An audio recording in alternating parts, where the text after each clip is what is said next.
মাননীয় সদস্যবৃন্দ, দিনের কার্যসূচি অনুযায়ী এখন প্রশ্নকাল শুরু হচ্ছে। প্রশ্নকালের প্রথম 30 মিনিট মাননীয় প্রধানমন্ত্রী কর্তৃক উত্তরদানের জন্য নির্ধারিত। তারকা চিহ্নিত প্রশ্ন 11, মাননীয় সংসদ সদস্য হুম্মাম কাদের চৌধুরী, চট্টগ্রাম 7, আপনি প্রশ্নটি উত্থাপন করুন। মাননীয় স্পিকার, আসসালামু আলাইকুম। আপনাকে ধন্যবাদ। মাননীয় প্রধানমন্ত্রীর কাছে আমার প্রশ্ন ছিল, দেশের সকল প্রাথমিক বিদ্যালয়ের শিক্ষকদের ইংরেজি বিষয়ের উপর প্রশিক্ষণের ব্যবস্থা গ্রহণ করা হবে কিনা, হলে কবে নাগাদ করা হবে? ধন্যবাদ। মাননীয় প্রধানমন্ত্রী। ধন্যবাদ মাননীয় স্পিকার, ধন্যবাদ মাননীয় সংসদ সদস্য। বর্তমান সরকারের ইশতেহারে দেশের সকল প্রাথমিক বিদ্যালয় শিক্ষকদের শিক্ষার মান এবং দক্ষতা বৃদ্ধির লক্ষ্যে বিশেষ প্রশিক্ষণ কর্মসূচির আওতায় আনার ওপর গুরুত্ব প্রদান করা হয়েছে। বর্তমানে প্রাথমিক বিদ্যালয়গুলোতে মোট শিক্ষকের সংখ্যা 3,76,489 জন। এর মধ্যে চতুর্থ প্রাথমিক শিক্ষা উন্নয়ন কর্মসূচির আওতায় ইতিমধ্যেই 1,30,000 শিক্ষককে ইংরেজি বিষয়ে প্রশিক্ষণ প্রদান করা হয়েছে। মাননীয় সংসদ সদস্য, আপনি জেনে আনন্দিত হবেন যে আগামী 1 জুলাই 2026 হতে 5 বছর মেয়াদী পঞ্চম প্রাথমিক শিক্ষা উন্নয়ন কর্মসূচি সরকার শুরু করতে যাচ্ছে এবং এই কর্মসূচির মাধ্যমে অবশিষ্ট যে শিক্ষকবৃন্দ আছেন তাদেরকেও ইংরেজি বিষয়ে শিক্ষা প্রদানের পরিকল্পনা বর্তমান সরকারের রয়েছে। ধন্যবাদ মাননীয় স্পিকার। মাননীয় সংসদ সদস্য জনাব হুম্মাম কাদের চৌধুরী একটি সম্পূরক প্রশ্ন করতে পারেন। মাননীয় স্পিকার, আপনাকে ধন্যবাদ মাননীয় প্রধানমন্ত্রীকে আমার প্রশ্নের জবাব দেওয়ার জন্য। বর্তমানে মাননীয় প্রধানমন্ত্রী, আমরা যেটা দেখে এসেছি গত 17 বছর ধরে প্রাইভেট যেই স্কুলগুলি ছিল সেখানে টিচার নিয়োগ দেওয়ার সময় কোনো ধরনের গাইডলাইন অথবা কোনো সার্টিফিকেট দেওয়া হতো না। আপনাদের কি কোনো উদ্যোগ হবে যে নতুন টিচার নিয়োগ দেওয়ার সময় প্রাইভেট স্কুলের জন্য তাদেরকে কোনো ধরনের সার্টিফিকেশন অথবা কোনো নতুন গাইডলাইন দেওয়ার? ধন্যবাদ।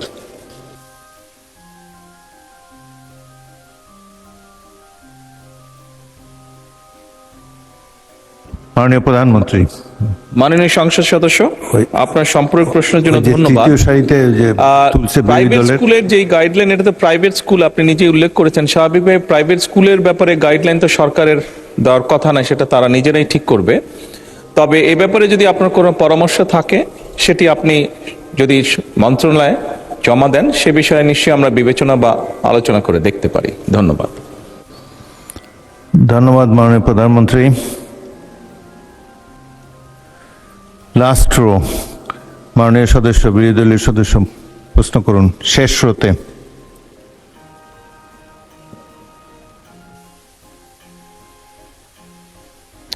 মাননীয় স্পিকার, আপনাকে ধন্যবাদ। আমি মাননীয় প্রধানমন্ত্রীর কাছে জানতে চাচ্ছি, ইতিমধ্যেই তিনি ঘোষণা দিয়েছেন প্রত্যেকটা উপজেলায় একটি মহিলা কলেজ সরকারিকরণ করা হবে। এজন্য আমরা ওনাকে আন্তরিক ধন্যবাদ জানাই। আমি জানতে চাই প্রতিটি উপজেলায় একটি করে গার্লস স্কুল সরকারিকরণ করা হবে কিনা এবং একটি করে আলিয়া মাদ্রাসা প্রতিটা উপজেলায় সরকারিকরণ করার পরিকল্পনা সরকারের আছে কিনা। ধন্যবাদ আপনাকে।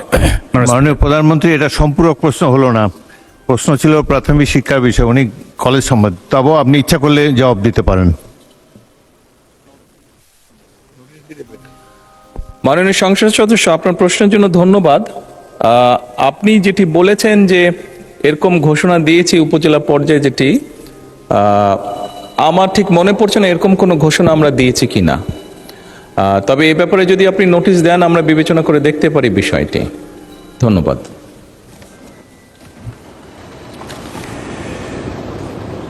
মাননীয় সদস্য জনাব নুরুল ইসলাম, বরগুনা 2, পরবর্তী প্রশ্নটি উত্থাপন করুন। এটা একটু পার্সিয়ালিটি হয়েছে মাননীয় স্পিকার, আপনাকে অনেক ধন্যবাদ। এবং আজকের সকল মানে এই বিষয়টি অত্যন্ত গুরুত্বপূর্ণ এবং পার্টিনেন্ট আমার এলাকার প্রশ্নে, সেই জন্য প্রশ্নটি আমি উত্থাপন করেছি।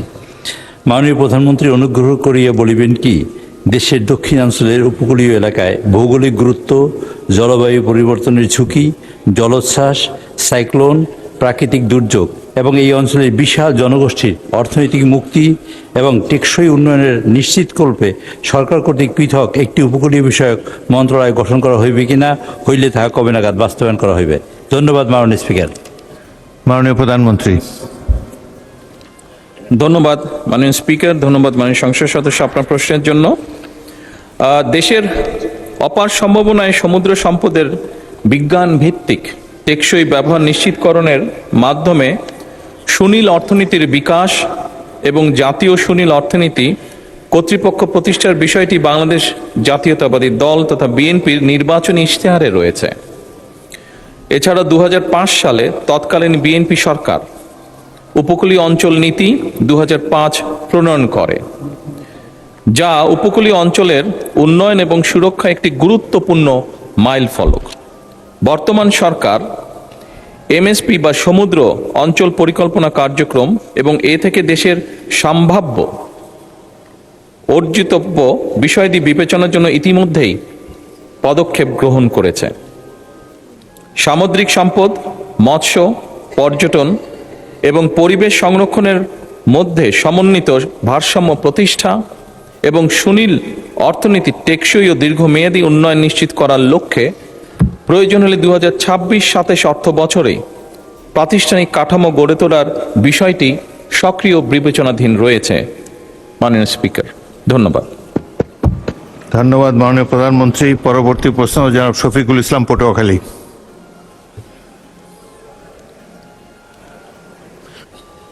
আই এম সরি, মাননীয় চিফ হুইপ, আপনি একটি সম্পূরক প্রশ্ন করতে পারেন। মাননীয় স্পিকার, আপনি তো জানেন ভোলা আপনার নির্বাচনী এলাকা এবং ভোলা একটা উপকূলীয় দ্বীপ অঞ্চল। সেখানে ব্রিজের জন্য আপনারা চেষ্টা করছেন। পটুয়াখালী, ফেনী, বরগুনা এবং এই পিরোজপুর, এই দক্ষিণাঞ্চল, সাতক্ষীরা, খুলনা, বিশাল একটা দক্ষিণাঞ্চল। এখানে অর্থনীতি একটা বিশাল যোগান দিতে পারে। আমাদের মাননীয় প্রধানমন্ত্রী বলেছেন ব্লু ইকোনমির কথা। ব্লু ইকোনমিতে 8টি বিষয় আছে, যেমন আমরা সাগরে মাছ ধরতে পারি, এক্সপ্লোরেশন করতে পারি, গ্যাস তেল, আমরা করতে পারি ship building, ship repairing, ship breaking ইত্যাদি এই জাতীয় কাজ। এবং সব মিলিয়ে যে বিষয়টা হলো, মাননীয় স্পিকার আপনার মাধ্যমে জানতে চাই, নেপাল একটি অঞ্চল, দেশ যেখানে সাগর নেই এবং তার একটা ল্যান্ডলকড এরিয়া, আর আমাদের অপার সাগর আছে, আমরা কাজে লাগাতে পারি না। তার মধ্যেও এই উপকূলীয় অঞ্চলের মানুষ অত্যন্ত দুর্ভোগের শিকার হয়। সাইক্লোন, ঝড়ঝা, ভূমিকম্প যখন তৈরি হয়, এবং উপকূলীয় অঞ্চলের মানুষ প্রকারান্তরে সারা বাংলাদেশের মানুষের মধ্যে অত্যন্ত গরিব।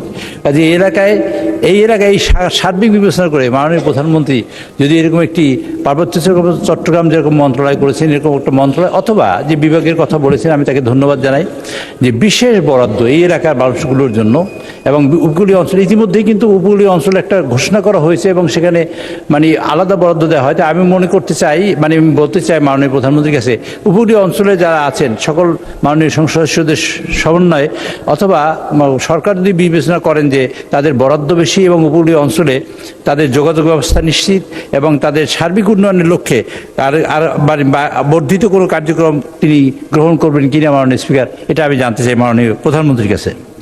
মাননীয় প্রধানমন্ত্রী। ধন্যবাদ মাননীয় স্পিকার, ধন্যবাদ মাননীয় সংসদ সদস্য আপনার সম্পূরক প্রশ্নের জন্য। আপনি নিশ্চয়ই খেয়াল করেছেন আপনার যে মূল প্রশ্নটি ছিল সেখানে আমি উল্লেখ করেছি যে আমাদের নির্বাচনী ইশতেহারে ব্লু ইকোনমির বিষয়ে একটি কম বেশি ডিটেল পরিকল্পনা আছে। বাংলাদেশের বৃহৎ একটি জনগোষ্ঠী সমুদ্র অঞ্চলগুলোতে বাস করছে। ভোলা সহ, বরগুনা সহ, পটুয়াখালী সহ, কক্সবাজার সহ, চট্টগ্রাম সহ বিশাল একটি অঞ্চল বাস করছে। এবং খুব স্বাভাবিকভাবেই আমরা যদি এই ব্লু ইকোনমির বলতে যে সকল অর্থনীতি, যে সকল বিষয়গুলো এখানে আছে, সেগুলোকে যদি আস্তে আস্তে অর্থনৈতিক সম্ভাব্যতা বিবেচনা করে আমরা গড়ে তুলতে পারি, তাহলে অবশ্যই বহু মানুষের জীবনযাত্রার মান আমরা পাল্টাতে সক্ষম হব। এবং সেখানে এই অঞ্চল এবং এই বিশাল অঞ্চলকে ঘিরে বিশাল একটি অর্থনৈতিক অঞ্চল গড়ে উঠবে, যা সামগ্রিকভাবে দেশের অর্থনীতিকে একটি শক্তিশালী অবস্থানে নিয়ে যাবে অবশ্যই ইনশাআল্লাহ। এবং সেজন্যই এবং এই সকল বিষয় বিবেচনা করি আমরা আমাদের নির্বাচনী ইশতেহারে এই বিষয়টিকে অত্যন্ত গুরুত্বের সাথে তুলে ধরেছি এবং সরকারের বিভিন্ন মন্ত্রণালয় এরই ভিতরে ধীরে ধীরে পরিকল্পনাগুলো গ্রহণ করা শুরু করেছে। এটি যেহেতু একটি বিশাল বিষয়, সেই জন্য এটার ফল পেতে কিছু সময় লাগবে, তবে আমরা দৃঢ়ভাবে বিশ্বাস করি ইনশাআল্লাহ আমরা সঠিক পরিকল্পনা নিয়ে এগোতে সক্ষম হলে আমরা দেশের বিশাল একটি অংশ এবং সেই অংশে বসবাসরত মানুষদের জীবনযাত্রা সুন্দরভাবে পরিবর্তন করতে সক্ষম হব। ধন্যবাদ। জনাব শফিকুল ইসলাম মাসুদ, পটুয়াখালী। মাননীয় স্পিকার, আপনাকে ধন্যবাদ এবং বিশেষ করে আমার দক্ষিণ অঞ্চলের মাননীয় সংসদ সদস্য জনাব নুরুল ইসলাম আমাদের এলাকাকে অ্যাড্রেস করেছেন, সেই জায়গা থেকে তাকেও ধন্যবাদ জানাচ্ছি এবং মাননীয় প্রধানমন্ত্রী আমাদের এই প্রশ্ন তিনি তার বিবেচনায় নিয়েছেন, সেজন্য তাকে ধন্যবাদ জানিয়ে আমার নির্বাচনী এলাকায় 112 পটুয়াখালী বাউফল, আমরা আমাদের এলাকা সম্পর্কে বলে থাকি ধান নদী খাল, এই তিন নিয়ে আমাদের বরিশাল। নদী বেষ্টিত এই জায়গা সম্পর্কে যে এখানে উপকূলীয় বিষয়ক মন্ত্রণালয়ের যে বিশেষ বিবেচনা নেওয়া হয়েছে, এই দক্ষিণ অঞ্চলের উপকূলীয় জেলা পটুয়াখালীর বাউফল আমাদের একটি অত্যন্ত নদী বেষ্টিত জায়গা, যেখানে তেঁতুলিয়া এবং লোহালিয়া নদীর তীরবর্তী প্রায় 60টা ইউনিয়ন, তার মধ্যে 4টা ইউনিয়ন অত্যন্ত ভয়াবহ নদী ভাঙনে বিপর্যস্ত। উপজেলা নাজিরপুর, কালাইয়া, চন্দ্রদ্বীপ, কেশবপুর, ধুলিয়া, এদিকে কাশিপাড়া সহ নদীগর্ভে প্রায় এগুলো বিলীন হওয়ার পথে, প্রতিনিয়ত মানবিক, সামাজিক এবং অর্থনৈতিকভাবে বিপর্যস্ত হয়ে যাচ্ছে। নদী ভাঙনের ফলে আমাদের কবরস্থান সহ মসজিদ, মাদ্রাসা, স্কুল, মন্দির এগুলো আমাদের ভাঙনে বড় বড় অঞ্চলগুলো ইতিমধ্যে চলে গেছে। মানবতার জীবনযাপন করছে তারা, হাজার হাজার হেক্টর ফসলি জমি যা ইতিমধ্যে নদীর গর্ভে চলে গেছে। স্থানীয় কৃষক এবং দিনমজুর যারা জীবন জীবিকায় ভয়াবহ প্রভাব ফেলছে মাননীয় স্পিকার, সে জায়গায় আমরা বিশেষভাবে লক্ষ্য করছি যে আমাদের কয়েকটি প্রতিষ্ঠান সহ শিক্ষার্থীদের স্কুলে ছুটে যাওয়ার হার এখন কমে যাচ্ছে। কমিউনিটি হাসপাতাল, স্থানীয় বাজার, এমনকি মানুষের শেষ চিহ্ন কবর নদীতে বিলীন হয়ে গেছে। গ্রামীণ কাঁচা রাস্তা, কাঁচা পাকা রাস্তা, ভেরিবাঁধ, ওয়াবদা সহ যোগাযোগের অসংখ্য নদী সড়কগুলো নদী ভাঙনের ফলে বিচ্ছিন্ন হয়ে আছে। বিশেষ করে নাজিরপুর, কচুয়া, ডালিমা, নিমদি, তাঁতেরকাঠি এলাকার 7 কিলোমিটার এলাকা একেবারেই ঝুঁকিপূর্ণ অবস্থায় রয়েছে। মাননীয় সদস্য, আমি শেষ যে লাইনটা অনেক বলছি, ব্যাপক, একটা সংক্ষিপ্ত প্রশ্ন করুন। যে সিসি ব্লক এবং র্যাপের মাধ্যমে এই জায়গাটাকে আমাদের যে প্রকল্প এখানে নেওয়া হয়েছে উপকূল বিষয়ক মন্ত্রণালয়ের আওতায় নিয়ে এসে এই সমস্যাগুলোর সমাধানে মাননীয় প্রধানমন্ত্রী তার জায়গা থেকে উদ্যোগ গ্রহণ করবেন কিনা এ বিষয়ে আপনাদের কাছে মাননীয় স্পিকার আপনার মাধ্যমে বিনয়ের সাথে জানতে চাচ্ছি। মাননীয় প্রধানমন্ত্রী। ধন্যবাদ মাননীয় স্পিকার, ধন্যবাদ মাননীয় সংসদ সদস্য আপনার একটি গুরুত্বপূর্ণ প্রশ্নের জন্য। আপনি আপনার এলাকার যেই সমস্যার কথা বলেছেন সেটি শুধু আপনার এলাকার সমস্যা নয়, বাংলাদেশের বহু মানুষ আছে, এমনকি আমার যেটা ডিস্ট্রিক্ট সেই বগুড়াতেও সারিয়াকান্দি অঞ্চলে এইরকম নদী ভাঙনের সমস্যা রয়ে গিয়েছে মাননীয় স্পিকার। একই সাথে আরও অনেকগুলো অঞ্চল আছে, দক্ষিণ অঞ্চল বলেন, উত্তর অঞ্চল বলেন, বাংলাদেশের বিভিন্ন জায়গায় এই সমস্যা রয়ে গিয়েছে। এই সমস্যাটা একদিনের নয় মাননীয় সংসদ সদস্য, আপনি যেহেতু ওই অঞ্চলের মানুষ, ওই অঞ্চলে বেড়ে উঠেছেন, আপনার নিশ্চয়ই ধারণা আছে কিভাবে এই সমস্যাটি তৈরি হয়েছে। এখানে সবচেয়ে গুরুত্বপূর্ণ দুটো বিষয় আছে। একটি হচ্ছে যে নদী শাসনের কথা আপনি বলেছেন, সেটি একটি উপায় আছে এবং একই সাথে আপনি খুব ভালো করে জানেন নদী শাসনের বিষয়টি অত্যন্ত ব্যয়বহুল একটি বিষয়, বাট তারপরেও প্রয়োজন অনুযায়ী আমাদেরকে করতে হবে। এবং সাথে আরেকটি গুরুত্বপূর্ণ বিষয় আছে, এই ভাঙনগুলো কখন হয়? ভাঙনগুলো আমরা দেখেছি অধিকাংশ সময় বর্ষার সময় হয়ে থাকে, যখন নদীতে স্রোত থাকে এবং হঠাৎ করে পানির প্রবাহ যখন বেড়ে যায়। এবং সেই জন্যই মাননীয় সংসদ সদস্য আপনি নিশ্চয়ই অবগত আছেন, আপনার ধারণা আছে, না দেখে থাকলেও ধারণা আছে, শহীদ রাষ্ট্রপতি জিয়াউর রহমান এই সমস্যাটিকে সমাধানের জন্য খাল খনন কর্মসূচি শুরু করেছিলেন ওনার শাসনের সময়। এবং বর্তমান সরকার খাল খননের মাধ্যমে একদিকে যেমন নদী ভাঙনকে ট্যাকল করতে চাইছে, একদিকে যেমন আমাদের শুষ্ক মৌসুমে পানির যে সমস্যা হয়ে থাকে সেই সমস্যাটার সমাধান আমরা করতে চাইছি খাল খননের মাধ্যমে। ঠিক একইভাবে আপনার নিশ্চয়ই ধারণা আছে, যেহেতু গ্রাম অঞ্চলে আপনি বেড়ে উঠেছেন, অনেক সময় এমন অনেক জায়গা আছে যেখানে বর্ষাকালেও পানি পায় না, বর্ষার সময় তাকে পানির জন্য কষ্ট করতে হয়। সেই জন্য আমাদের সেচ সুবিধা দেওয়ার জন্য খাল খনন একটি অত্যন্ত জরুরি প্রকল্প। আপনার নিশ্চয়ই আরেকটি ধারণা আছে, বিশেষ করে ঢাকা শহরে এই সমস্যাটি আছে এবং গ্রামাঞ্চলেও যেখানে চাষবাস খুব বেশি হয়ে থাকে সেখানেও এই সমস্যাটি ধীরে ধীরে দেখা যাচ্ছে। সেটা হচ্ছে যে আমাদের ভূগর্ভস্থ যে পানি আছে সেটির স্তর ধীরে ধীরে নিচে নেমে যাচ্ছে।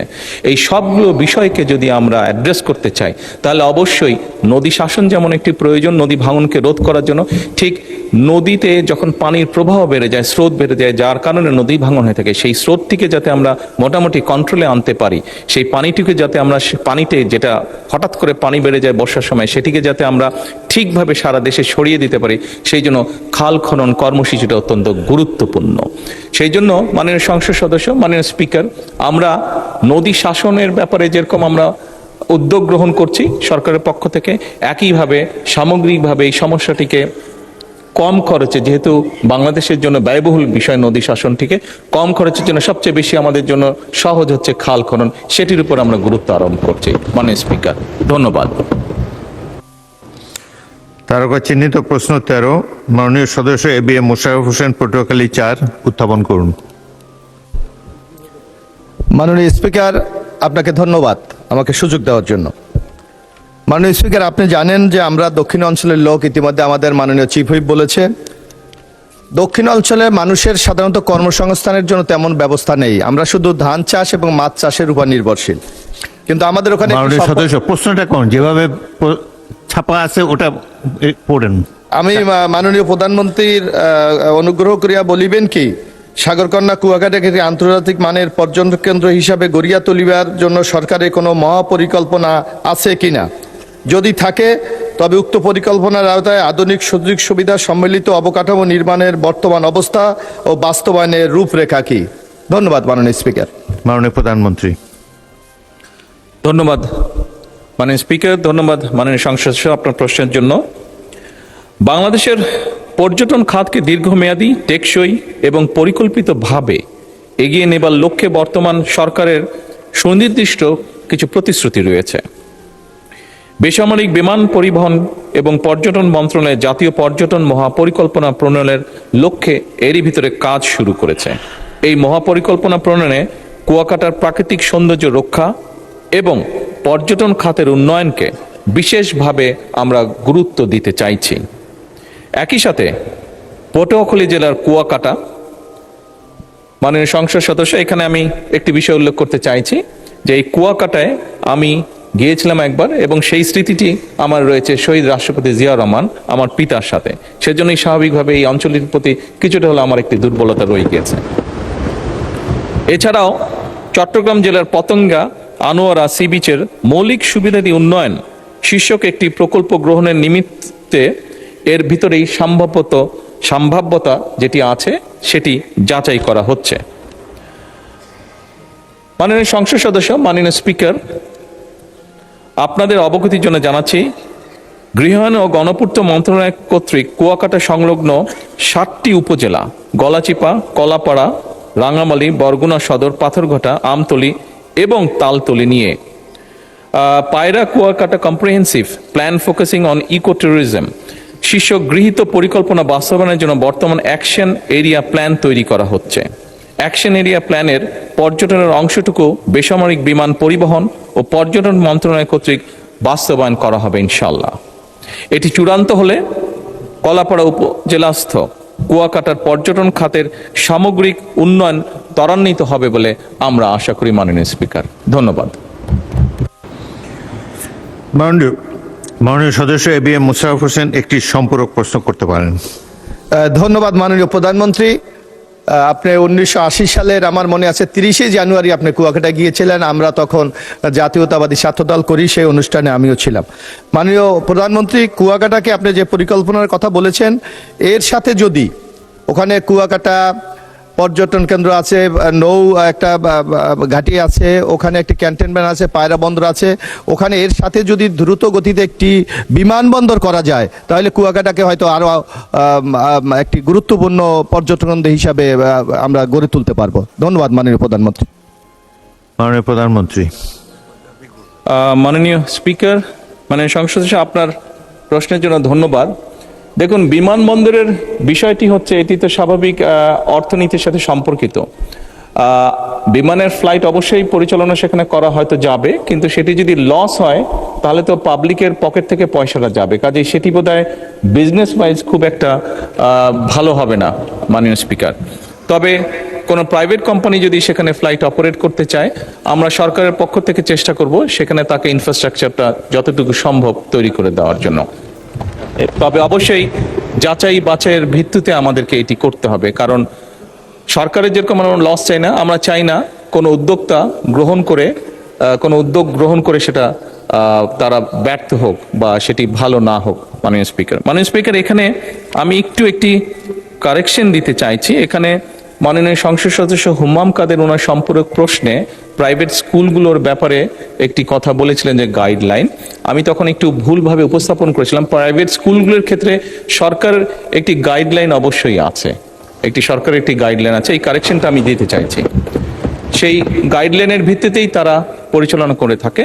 এখানে মাননীয় সংসদ সদস্য ওনার যদি কোনো বিষয় থাকে এখানে উনি অ্যাড করতে চান, উনি যদি নোটিশ আনেন, তাহলে আমরা সেই গাইডলাইনের ভিত্তিতে সেটি পর্যালোচনা করে দেখতে পারি। ধন্যবাদ মাননীয় স্পিকার। ধন্যবাদ মাননীয় প্রধানমন্ত্রী। পরবর্তী প্রশ্ন GM নজরুল ইসলাম, সাতক্ষীরা 4, একটি প্রশ্ন করতে পারেন। মাননীয় স্পিকার,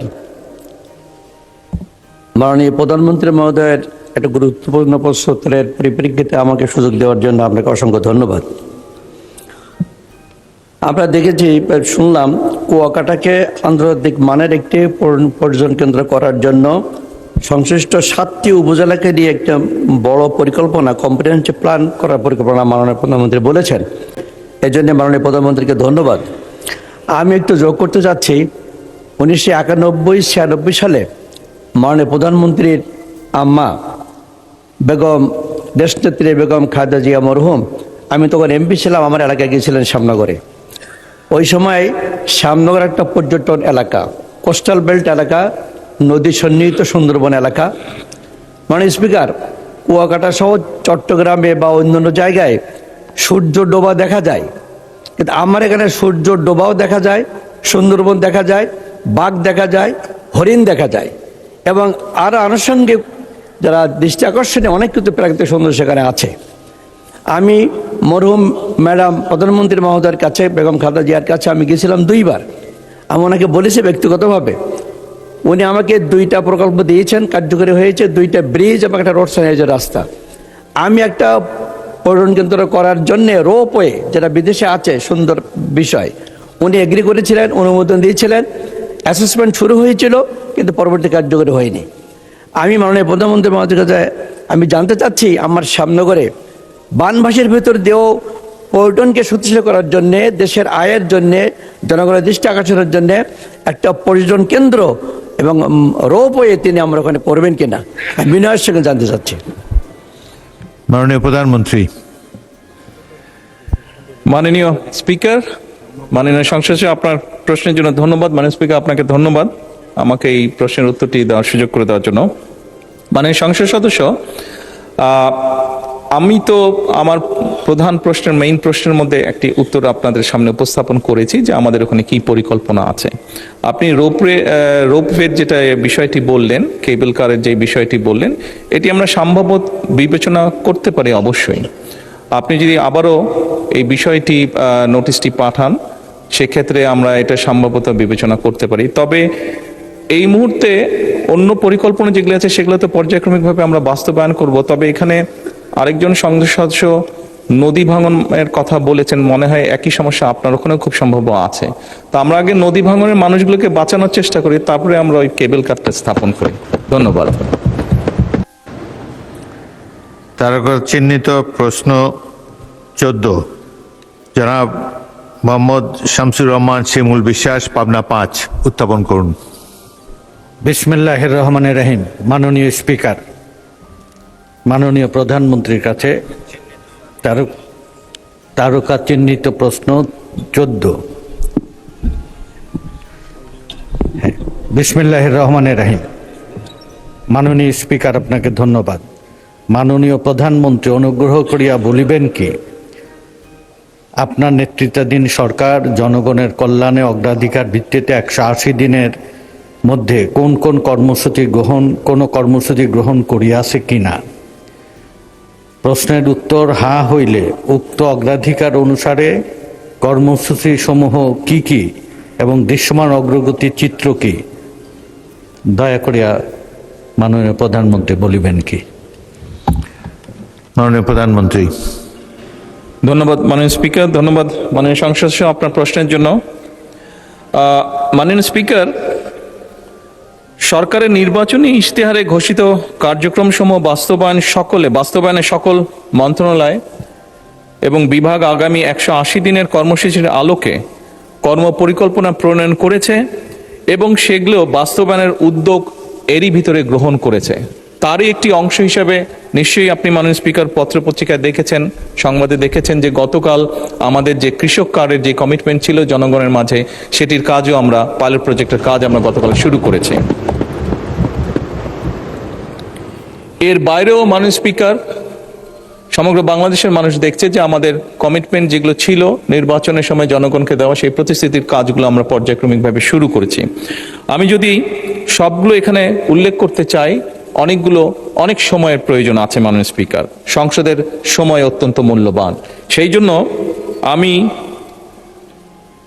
এই পরে যেগুলো আছে সেগুলোকে পঠিত বলিয়া গণ্য করার জন্য অনুরোধ জানাচ্ছি।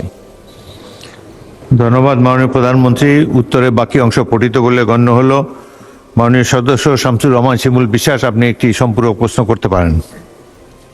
বিসমিল্লাহির রহমানির রহিম।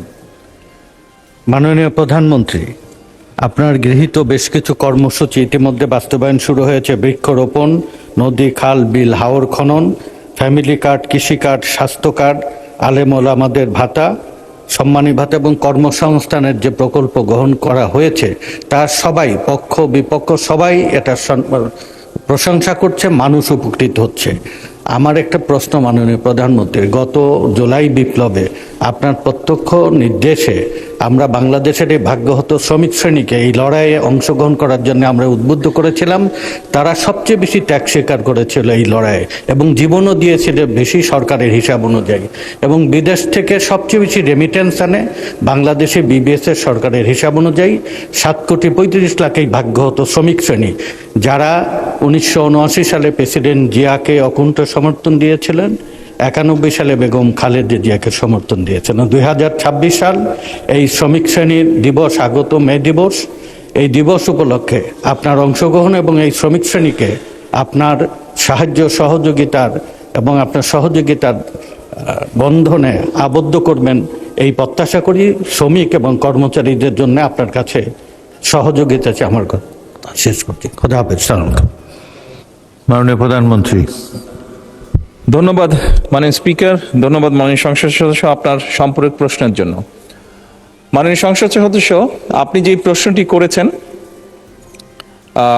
শ্রমিক শ্রেণীকে লক্ষ্য করে বা উদ্দেশ্য করে, আপনি যদি মাননীয় স্পিকার, আপনি যদি খেয়াল করে থাকেন তাহলে দেখবেন যে বিগত নির্বাচনের সময় বাংলাদেশ জাতীয়তাবাদী দল যেই ম্যানিফেস্টো বা যেই প্রতিশ্রুতিগুলি বাংলাদেশের মানুষের সামনে উপস্থাপন করেছিল, সেই প্রতিশ্রুতিগুলোর মধ্যে প্রত্যেকটি শ্রেণীর জন্য আমরা কিছু না কিছু বিষয়বস্তু রেখেছি। এবং তারপর আরো সংক্ষিপ্তভাবে যদি সমগ্র আমাদের ম্যানিফেস্টোটি আমরা ভালো করে লক্ষ্য করি, তাহলে আমরা দেখব খেটে খাওয়া মানুষ বলতে যেই মানুষগুলোকে বোঝায়, সেটি শ্রমিক হোক, কৃষক হোক, দিনমজুর হোক, খেটে খাওয়া বিভিন্ন শ্রেণী পেশার মানুষ হোক, প্রত্যেকের জন্য আমরা কিছু না কিছু রেখেছি। আমরা কৃষকদের জন্য, একটু আগেই আমি বলেছি, আমরা কৃষকদেরকে সহযোগিতা করার জন্য কৃষক কার্ড আমরা ইন্ট্রোডিউস করেছি। আমরা একইভাবে এই দেশের মহিলাদেরকে, এই দেশের নারী সমাজকে আমরা এম্পাওয়ার করার জন্য আমরা প্রান্তিক পর্যায়ের পরিবার যেগুলো আছে, সেই পরিবারগুলো যে নারী প্রধান আছে, তাদেরকে ফ্যামিলি কার্ড দেওয়ার প্রক্রিয়া এরই ভিতরে আমরা শুরু করেছি, তাদেরকে স্বাবলম্বী করার জন্য অর্থনৈতিকভাবে।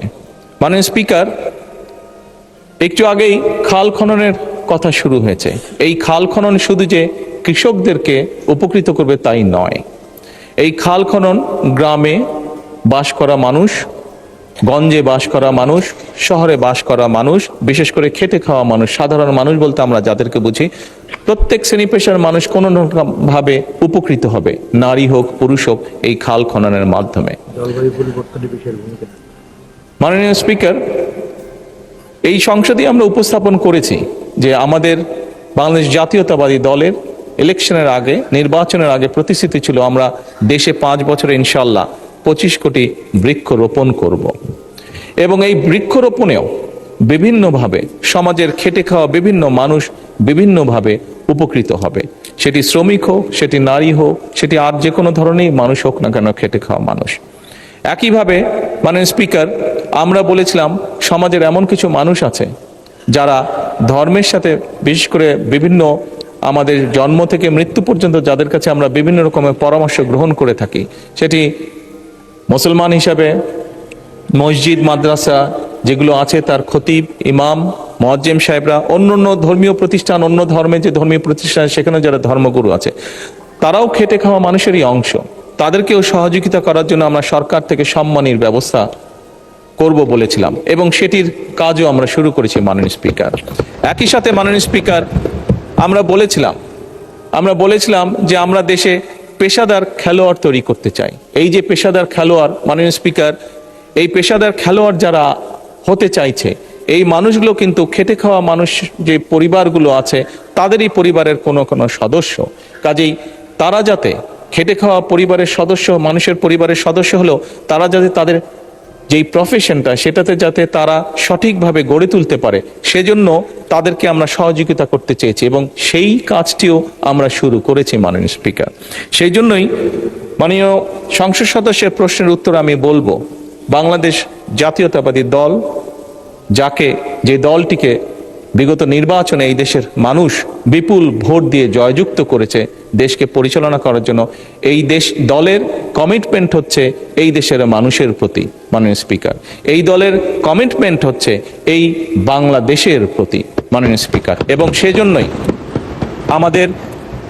আমাদের যে ম্যানিফেস্টো ছিল সেখানে যেরকম আমরা শিল্পোদ্যোক্তা যারা আছেন তাদের জন্য যেরকম পলিসি গ্রহণ করেছি, একইভাবে খেটে খাওয়া মানুষ, বিভিন্ন শ্রেণী পেশার মানুষ যারা ওয়ার্কিং ক্লাস বা খেটে খাওয়া মানুষ, তারা কিভাবে ধীরে ধীরে তাদের জীবনযাত্রা মান উন্নয়ন করতে পারে, সেজন্য আমরা বিভিন্ন রকম পলিসি গ্রহণ করেছি, আমরা বিভিন্ন রকম প্রতিশ্রুতি দিয়েছি এবং মাননীয় স্পিকার, সেই প্রতিশ্রুতিগুলো বাস্তবায়নের কাজও আমরা শুরু করে দিয়েছি মাননীয় স্পিকার।